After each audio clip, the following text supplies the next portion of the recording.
this year.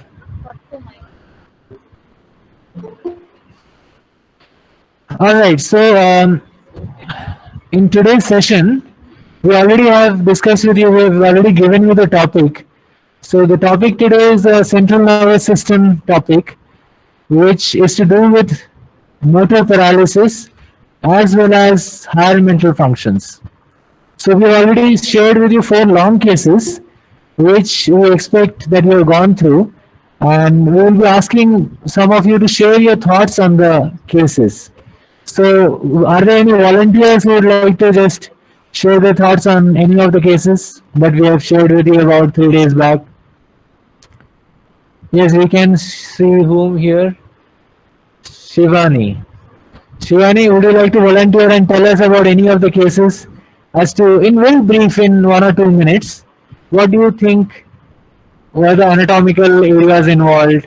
Yes, there's Trishula here, there's Shivani, you can see, and she has disappeared now. Who is this? Neha. Yeah, Shivani has again come back. Okay. So, can you tell us, one of you? Yeah, one of you can unmute, and because in the long case which you give for the exam, this is exactly what is going to happen. You would have gone through the case and now you have to present it to us. So I'm sure all of you have gone through the case and you have to just present it to us, a little bit of the history and then your thoughts on where is the lesion. Once you have defined the history properly. Yes, shall we start with Shivani?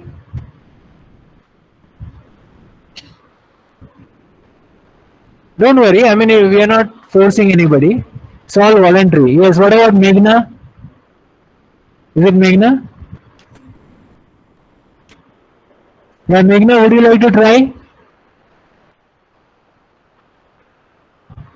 And there is what? Shravya. This and that is showing different, no? Harika is there. Muskan is there. Muskan, you would like to try? Any of the cases that you've seen, would you like to share your thoughts?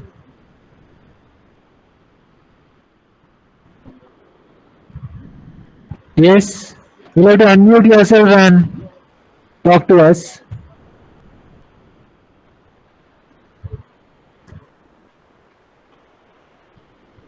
Somebody has left the meeting.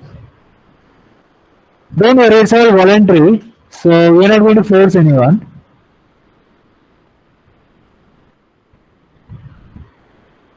Yes, Trishna, do you want to share anything?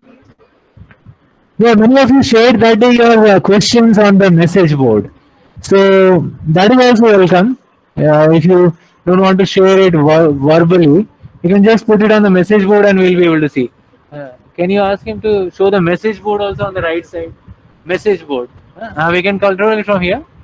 Okay, good. So yeah, this is the message board which has come on. Currently there are no messages. Yeah, Lahari, would you want to share something? Okay, I'll tell you what, a very quick revision on what we learned in the last class. So the last class was on acute renal failure with particular reference to diabetes, isn't it?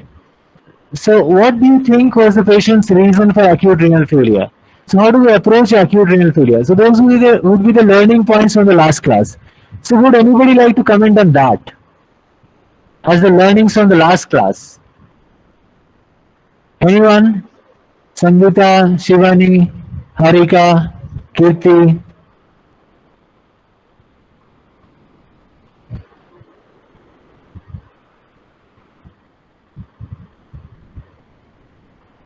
Alright, any of the interns would like to comment on the what was the learning from the last class as to what could be the possible reason for acute renal failure in that diabetic patient? Maybe Sridevi would. Yeah, give her a mic. Okay. This one. Yeah.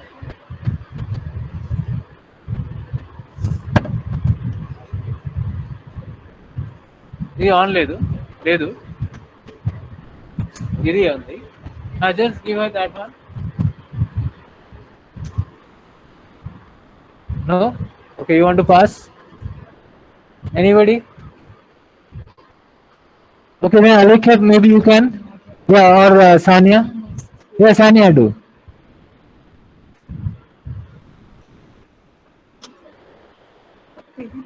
Okay, don't fight with the mic. It'll get spoiled. Give it to Alexa then. Yeah, acute renal failure because Alexa is also a presenter. So what could be the possible way? Just tell it in a general knowledge way. I think many of our final year students, they are more keen to have general knowledge rather than particular patient knowledge. Although both are very important. So let's start with simple general knowledge. General knowledge about acute renal failure. And we'll also give you the simple general knowledge about CNS, higher mental function, and CNS motor dysfunction problems today. But we'll always start with a particular patient knowledge because that is what you'll have to deal with eventually. So yes, some general knowledge on how to approach a renal failure patient. What are the possibilities anatomically? Like you have pre-renal, you have. In my case, she had an ulcer. Yeah, you'll have to talk here. Yeah, that's okay. You have to talk here, like put your mouth like this. Ah, you have to bring it close and then only the sound will come. Yeah. In my case, she had an ulcer, sir. It could be an acute foci. She had an ulcer in her feet, yes, and that could be a foci of sepsis, which caused acute tubular necrosis, you mean. So that was the acute renal failure. So it was not a pre-renal, it was a renal failure. And how do you rule out a pre-renal or a post-renal? When you approach to renal failure, the general knowledge, the take-home message that they are going to get they should have gotten in that day. How would you rule out pre-renal and post-renal? Like you are saying, okay, my money is on the renal failure. So tell me one neat MCQ which will tell you that yes, one investigation where it tells, okay, this is ATN. Just one simple biochemical investigation, which comes often as a neat MCQ. Yeah, in the urine. Huh? Okay, so in the urine, if you do a microscopy, you can see something, and if you see a biochemical examination, you can see something. So here we are interested first in the biochemical examination because we are looking at renal failure per se. We are not currently looking at the cause of renal failure. We are only looking to differentiate between pre-renal, post-renal, and renal. So biochemically, can something tell us that this is renal? And of course, after that, we will come to the microscopic examination. So biochemical first. Very common neat MCQ. What is the urinary spot sodium and what does it suggest in a renal failure patient? Yes, anybody can also message here if they have the answers from the final years. Yes. So the urinary spot sodium will reflect how much of sodium the tubules are excreting, isn't it? So normally they would be excreting 20 to 40 MEQs. But if it is less than 20, 10, it is pre-renal. That means the body is trying to conserve more sodium. It doesn't want to lose more. That means there is something wrong with the supply to the kidney. So the kidney is not getting a proper volume of supply. So when there is a volume loss, that is characteristically a pre-renal condition where the body will try to conserve sodium. So you will get the urinary spot sodium as less than 10, less than 20. But if it's 20 to 40, you really can't say anything. It could be normal also. But if it is high, more than 40, then it is definitely a tubular necrosis, which means the sodium is unable to get reabsorbed by the tubules. So there is something badly wrong with the tubules. So that is the acute tubular necrosis, which also suggests acute renal failure. Now we come to the microscopic examination. They may be chronic or acute. You can have hematuria, which is coming from a glomerular cause. So what can identify a glomerular hematuria from a urethral or urinary bladder hematuria? Anybody can type here in the chat box. Yes, Trishla is typing. Yes? Yeah. Anything came here? She only typed? What? Acha, RBC cast and dysmorphic RBCs. Good. So that can be even happening with a chronic renal failure also. So, a chronic inflammation. But yes, if you see a patient acutely, you can say that the patient may be having an acute glomerular injury. So our patient could have had a glomerular injury, could have had a tubular injury as well. And Dr. Alexia's hypothesis is that probably the injury was tubular from the infection that she might have carried, and which would have set off a septic acute tubular necrosis. So that was about the last class. Now coming to this one, all of you have gone through the patients, but none of you want to volunteer for, because that would be quite a lot. So the interns were actually done those cases as volunteer under gunpoint. So Vinila first. Yes, Vinila, can you tell us something? Do you have the? Yeah, can you give it to Vinila? So we start with Vinila, then we move to along with the PG, and then we move to the other interns. Quickly, we will tell you a little bit about the 3-4 cases. Yeah, the particular knowledge instead of general knowledge to begin with. Huh? So tell us about your patient. The starting with the age, gender.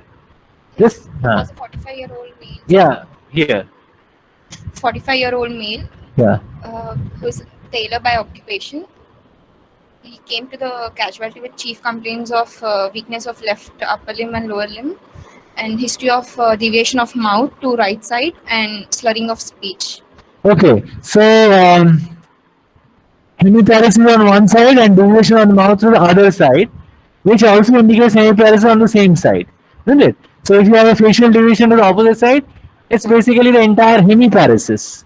Okay, the same side is all paralyzed, including the face. And this person also had a slurring of speech.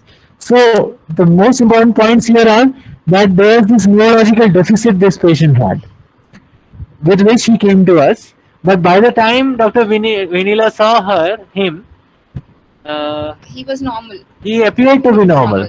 Will you tell us something about his past history 20 years back, what happened? Or will you like Ravin to tell us? Okay, you tell us about the 20-year thing. He was apparently asymptomatic 20 years back. Uh-huh. The patient attenders informed us he had a decreased attention span since 20 years, Uh-huh. and also observed that he talks to himself. Uh-huh.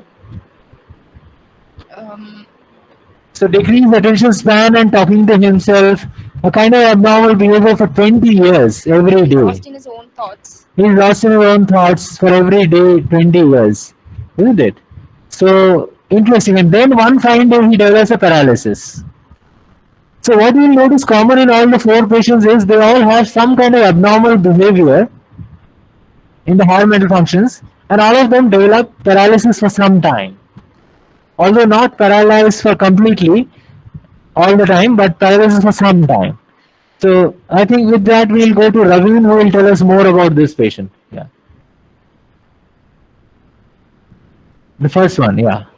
The 45-year-old man. So when he presented to the casualty, he wasn't having any symptoms like hemiparesis on the left side or slurring of speech or any deviation of mouth to the right side. And later on the Monday mornings when we were usually having the rounds, I noticed he is having a slurring of speech for around like 2 or 3 minutes. And later on, the event that was subsided,